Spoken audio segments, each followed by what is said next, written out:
नसीहत भी करो तो चेहरे पर जमाल और तबस्सुम, ऐसे काट मत खाओ कि आदमी घबरा जाए।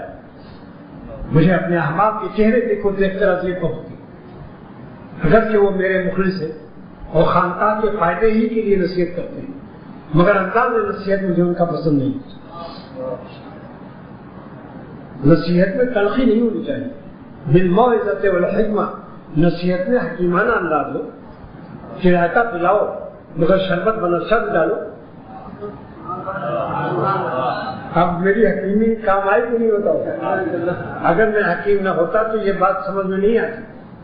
आप बेशक नसीहत करो, लेकिन साथ साथ उसमें मिश्री भी डाल दो,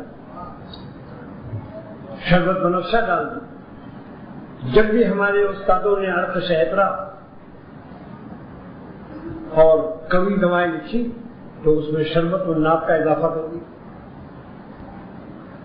लिहाजा इसका ख्याल रखो, जब नसीहत करो तो एक आईना छोटा सा रखो, उस वक्त अपने चेहरे की ये वसअत और खुशी को भी देखो कि दूसरा कहीं वो आजिज ना आ जाए, तुम्हारी मौत की तमन्ना न करने लगे। ये शख्स हमारे लिए निहायत तल्ख शख्सियत है।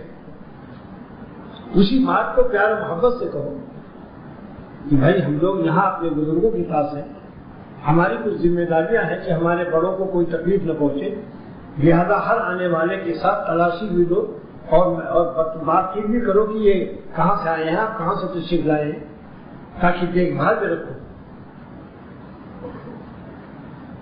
मगर चूंकि मिजाज में इत्तेदाल नहीं है, लिहाजा गुफ्तगू लक्ष्य मार होती है और उसको उस जालिम को एहसास भी नहीं होता कि मेरी गुफ्तगू में इस वक्त कितनी तलखी है और किस डिग्री की तलखी।